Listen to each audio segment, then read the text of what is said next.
Okay, zone 5, please. Good afternoon, Mr. Buffett and Mr. Munger. My name is Grant Morgan. I'm here from New York City. Earlier you had acknowledged that it is a more difficult investment and business environment today than it was when you first started out. My question is, if you were starting out again today in your early 30s, what would you do differently or the same in today's environment to replicate your success? In short, Mr. Buffett, how can I make $30 billion? Start young. Charlie's always said that the big thing about it is we started building this little snowball on top of a very long hill. So we started at a very early age in rolling the snowball down. And of course, the snowball, the nature of compound interest is it behaves like a snowball of sticky snow. And the trick is to have a very long hill, which means either starting very young or living to be very old. I would do it exactly the same way if I were doing it in the investment world. I mean, if I were getting out of school today and I had $10,000 to invest, I'd start with the A's. I would start going right through companies, and I probably would focus on smaller companies because I would be working with smaller sums, and there's more chance that something is overlooked in that arena. And as Charlie has said earlier, it won't be like doing that in 1951 when you could leaf through and find all kinds of things that just leapt off the page at you. But that's the only way to do it. I mean, you have to buy businesses or little pieces of businesses called stocks, and you have to buy them at attractive prices, and you have to buy them, and you have to buy into good businesses. And that advice will be the same 100 years from now in terms of investing. That's what it's all about. And you can't expect anybody else to do it for you. I mean, people will not tell you about wonderful little investments. It's not the way the investment business is set up. When I first visited Geico in January of 1951, and that rest of that year, I subsequently went down to Blythe and Company, and actually to one other firm that was a leading Geyer and Company, that was a leading analyst in insurance. And I thought I'd discovered this wonderful thing, and I'd see what these great investment houses that specialized in insurance stocks said, and they said I didn't know what I was talking about. It wasn't of any interest to them. You've got to follow your own. You've got to learn what you know and what you don't know, and within the arena of what you know, you have to pursue it very vigorously and act on it when you find it. And you can't look around for people to agree with you.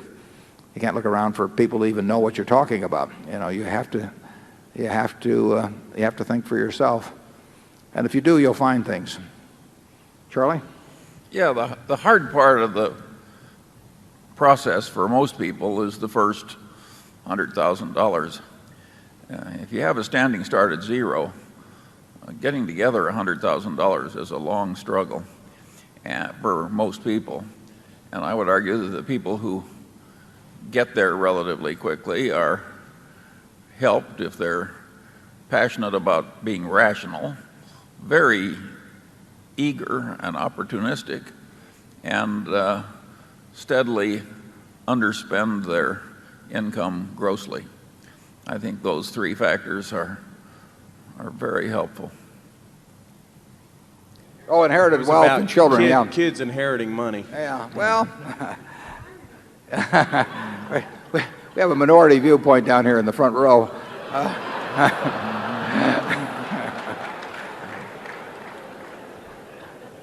I think my views on that subject changed when I was about 18. Until that point, I thought it would have been a great idea. No, I am quite a believer in a meritocracy, and I think a part of that is not having people start way ahead of other people in life based on whether they were lucky enough to come from the right womb or not. So I've never been big on the idea that either society benefited or in many cases the kids, although I think that's much more problematic. But by the fact that great transfers of wealth will go from one generation to another. I would rather see the degree of talent possessed by individuals determine the resources they command in this world and their ability to influence other people's lives and command the labor of other people and all of that than any divine right of the womb. So it's and Charlie has a somewhat different view on that. Yeah, I am a little more willing to let the world take the succeeding generations down. It's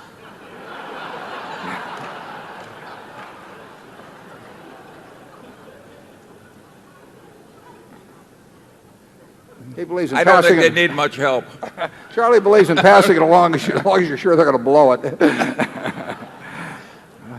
Okay, so go ahead. If you stop to think, Warren, of the great fortunes of yore, if you go back to 1900, 1870, and name me the people that have vast power because they are in the fourth generation in that family. Some of them are living awfully well, but they are not running the world.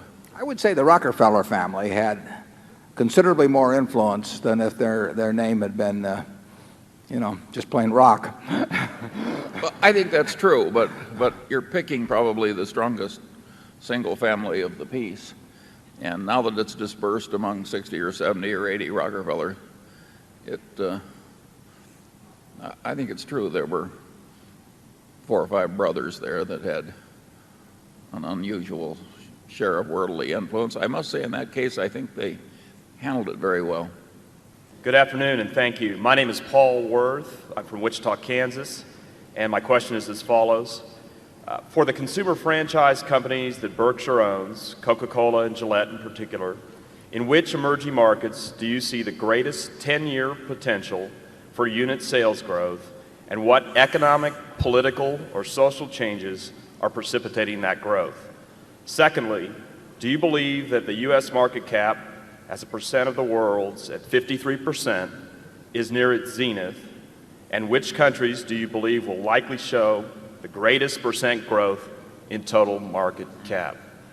Well, I wish I had the answers. The first question, though, obviously, when you're dealing with something like Coke is raw numbers. I mean, there's huge potential in a country, with the largest country in the world, in China, where the per capita consumption is very low, but is growing very fast. So it's very easy for me to predict and probably be right, absent some tremendous upheaval or some real surprise, that China would be the fastest growth market among countries of any size in the world for Coke from this level.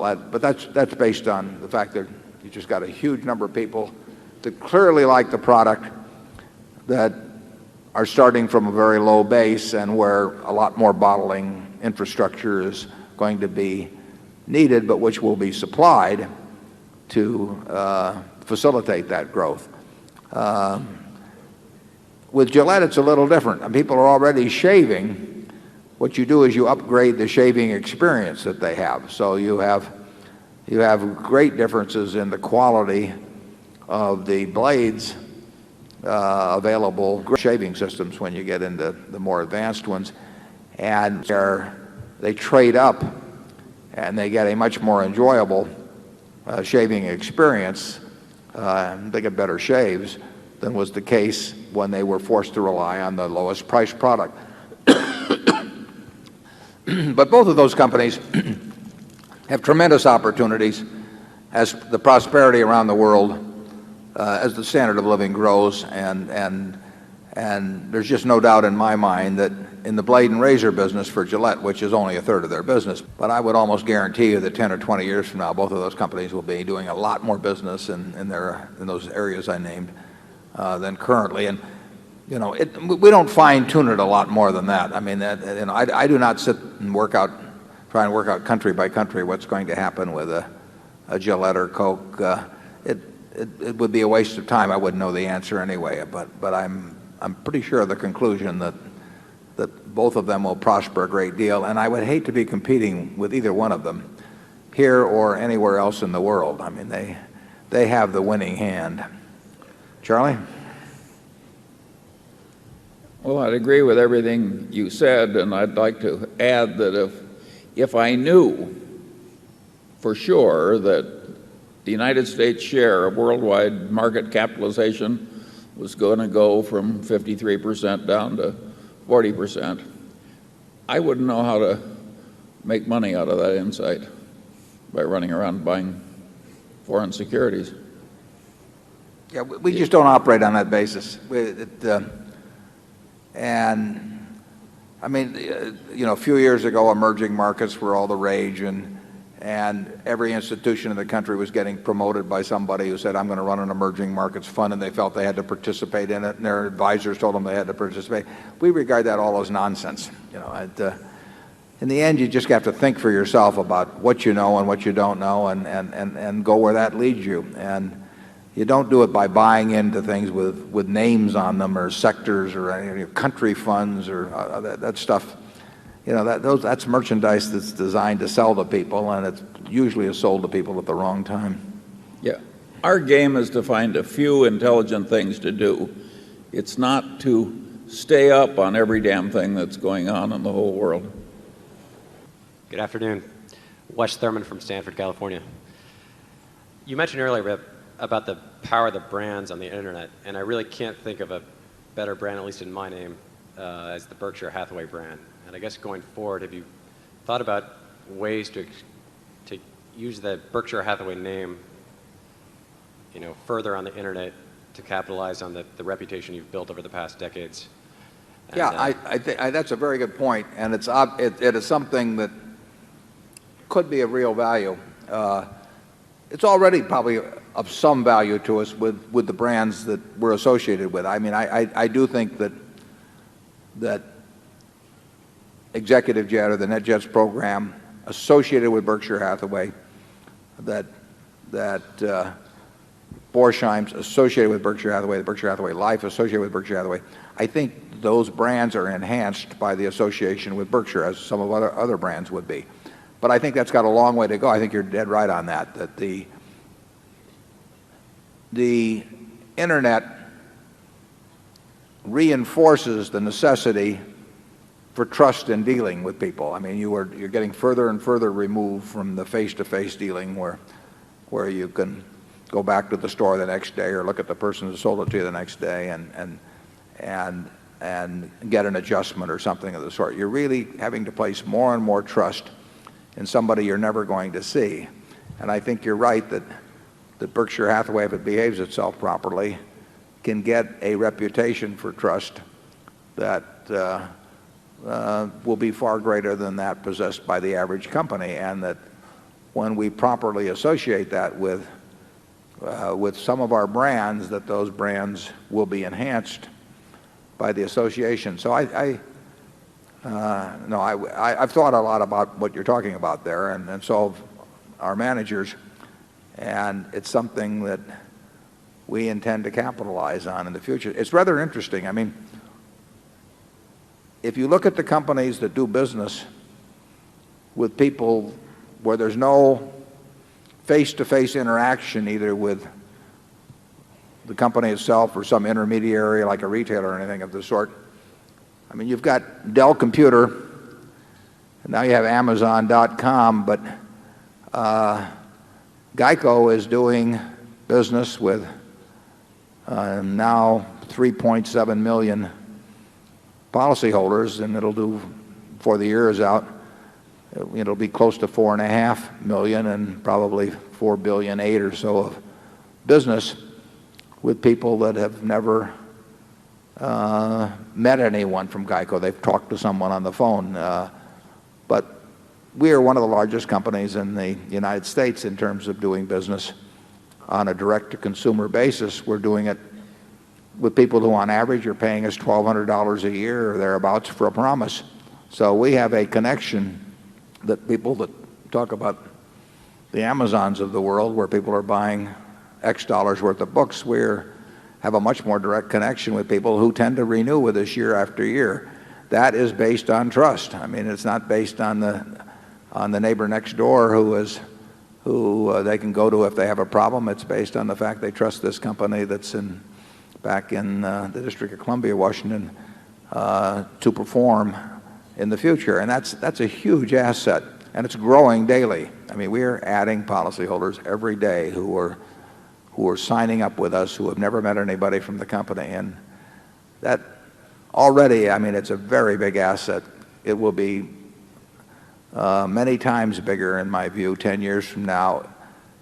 The Berkshire Hathaway umbrella that gets involved in one company after another like that people trust. I mean, we can be in an awful lot of homes over the years, and as more and more business becomes done on an indirect basis or a direct basis with the consumer, the power of that, in my view, should grow, and we just have to be very smart about how we maximize that growth. Charlie? Nothing to add. Okay. Zone 1.